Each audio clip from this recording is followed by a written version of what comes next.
I'm pretty sure by now, many of you have seen or at least heard of Tokyo Ghoul. You know, that one anime that made every emo 13-year-old want to dye their hair white and listen to Linkin Park. I've mentioned it a couple of times in my video, and I've said before that it was one of my favorite series. I enjoyed the dark story, the characters, the themes, and just its overall vibe. It was one of the more unique anime that I watched during that time, since it was one of the few more adult anime that I've seen besides Akame ga Kill and Parasite. This isn't just nostalgia taking over either. I truly do believe that Tokyo Ghoul was one of the best series to ever come out. Sure, the anime was questionable in a lot of ways, but I still enjoyed it. The manga is still the better option, and I do wish the anime was more faithful to the source material, but hey, it is what it is. So where did this rant about Tokyo Ghoul come from? It's 2025 now. No one wants to remember a series from over a decade ago. Man, has it been that long? Jesus Christ, I'm old. Well, the reason why is because I just learned that the author made a new manga, and it's amazing. Coming out in 2021, this manga flew under my radar and I only just found out about it last month. Out of all the new gen manga, Choujin X barely gets any attention, and it's a shame because of how good it is.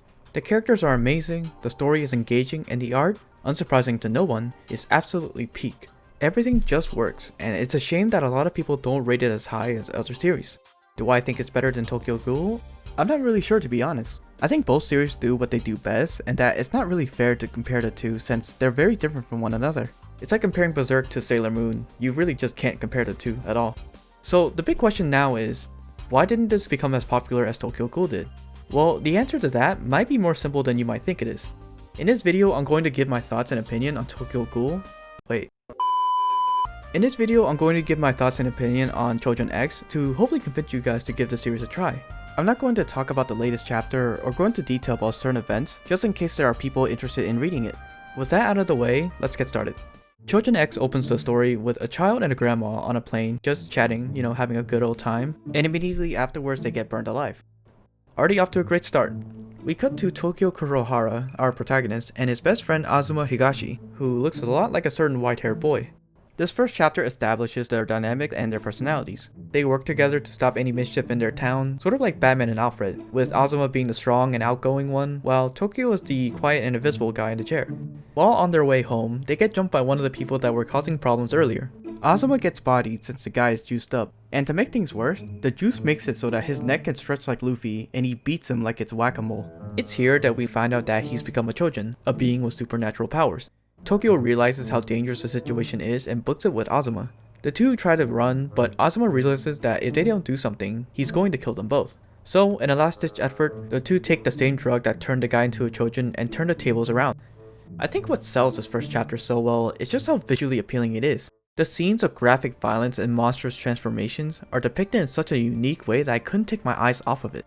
Even without prior knowledge to Sui Ishida's other works, his line work compared to other authors is something truly special. In the manga, whenever things are about to go down, his line work becomes this messy, rough, sketch-like drawing that really sells the gritty and chaotic moment. The atmosphere and the vibe of the story is more toned down compared to Tokyo Ghoul's and feels much more goofy and lighthearted. The series chooses to focus more on a coming-of-age story that really takes its time to build up. While slow, it really lets us pay attention to the characters and see how much they've changed throughout the story. The biggest elements that drives this are the Choujins themselves. Choujins are people that awaken supernatural powers either through inheritance, infection, or through stress. These powers are very diverse, and how they manifest is determined by the owner's desire. You could become a sinker Choujin because you throw a lot of sinker pitches, super strength Choujin, smoke Choujin. You can even become a box Choujin that packages people up.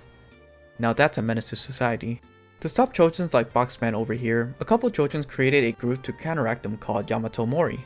They act as this world's hero association, but are more on the low-key side since Choujins are still discriminated against. They're not hunted down like ghouls are, but instead feel more like the mutants from the X-Men series. We see the racial tensions between them increase in later chapters, and I like how there's a steady progression to it. This also isn't something that's recent either, since Choujins have been around for so long that even events surrounding them are studied in public schools. It's a small detail, but it's things like this that help the story feel more realistic. This is by far my favorite aspect of the story, but that doesn't mean the characters themselves are written poorly. Our main focus is divided between three characters: Tokyo, Azuma, and Ellie. You know, the girl that got burned in the plane. Alright, did I forget to mention that she awakened her Choujin powers during that accident? Let's give a round to Smoke Guy for killing everybody on that plane and traumatizing her enough to awaken her powers, guys. Come on, round of applause. Each character is able to bounce off each other and they never feel like a carbon copy of one another. The story itself, however, is more focused towards Tokyo and his growth on finding his sense of self. In the beginning of the story, he described himself as a vulture, someone that sticks close to someone stronger, i.e. Azuma, and just picks up the scraps. A lot of the things he does is because Azuma does them as well, but he doesn't do them to get attention. He actually hates being the center of attention and would rather stay low-key than anything else. When he becomes a Choujin, it puts him out of his comfort zone since he now has to figure things out on his own. He tries his best, and after some trouble, like almost being eaten by a sexy snake lady, God, I want her to step on me, he starts to see what type of person he wants to be. To me, he feels relatable as someone that was never really conscious during that period of time and only just now figured out what it is he wants to do. I never had someone my age to rely on for all the answers like Tokyo did, but I did have a lot of people support and help me with my decisions.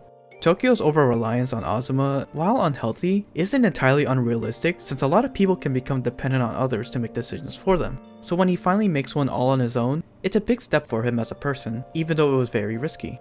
So those are my thoughts on him, but what are my thoughts on Azuma and Ellie? Azuma as a character never really clicked with me at the beginning of the story. Besides looking like Discount Kaneki, he was just that character that was just there. During the Moonbeast arc, I really got a sense of his character as well as his flaws and insecurities. Unlike how Tokyo perceives him, Azuma knows that if Tokyo ever tried his best at something, he could be better at it than him. He's afraid of being left behind, and so he'll do what he needs to do to be this hero that Tokyo sees him as. My opinion on him improved towards the end of the arc since I found him to be a much more interesting character than I initially thought. I'm sure the author will give him his moment to shine since he's now become a very important character in the newer arcs. The same can be also said for Ellie as well. She's a country girl that wants to make money and live an easy life with her grandpa, and just like Tokyo, becomes a Choujin after a dangerous encounter with one. At the moment, we're given a small glimpse of her backstory, and her powers are starting to take on its own identity. The author has the parts to make an arc for her with the way he's building her up, and I'm excited to see where he'll take her story. I just hope that the author doesn't make this her only role in the story and gives her more nuance since I like her a lot more than Azuma. This also goes for a lot of the side characters as well, since they each have their own stories and struggles that I think would be interesting to see. Enemies themselves are hit or miss for me since only a couple of them stood out to me and the rest just didn't get enough screen time. Their powers are interesting enough that I could see the author getting really weird and creative with them. And that's about all I have to say about this manga. It's a unique story that blends the themes of horror and superheroes, creating this dark and twisted plot about a boy trying to figure out who he is in the world. Along the way he gets turned into a monster, but that change, for better or worse, helps him break out of his shell, helping him discover who he is and what he wants to do. Along the way he meets people that help and support him, and he helps them grow as well. The story is a slow burn, and I get how some people might not really enjoy that. I enjoy these types of stories, but at the end of the day, it's all preference. So what makes this underrated, you may ask? Well, it has to do with the author's schedule. You see, after making Tokyo Ghoul, the author decided he wants to take his time with Choujin X and release chapters whenever he's ready. This infrequent schedule is what I believe is both hurting and saving the manga. We've all heard the horror stories about mangas being rushed, creating bad endings and just ruining the story's reputation. With the author taking his time and enjoying this work, we're able to get chapters that have amazing visuals and good storytelling. The wait itself doesn't really bother me since I have other stuff to read, but I know for a lot of people it kills the momentum of the story. I do think that if it does get an anime adaptation, more people will be drawn to it, but I really don't want one since the last time he got an anime adaptation of his own work, it sucked, okay, I'm sorry, it sucked. Like, I know I said before that I liked it, but if we're going to be completely honest, it was bad, guys. Like, people didn't even know what the heck was happening in the third season of Tokyo Ghoul since it just retconned the entirety of the second season. It's just bad, guys. I don't want to see it. But yeah, that's about everything I have to say about this manga. If you liked the video, consider dropping a like and comment and share this video with others to help the channel grow. I already have an idea of what my next video will be, I just need to find some time outside of work and playing Marvel Rivals to do it. Other than that guys, stay safe, stay healthy, and keep on reading.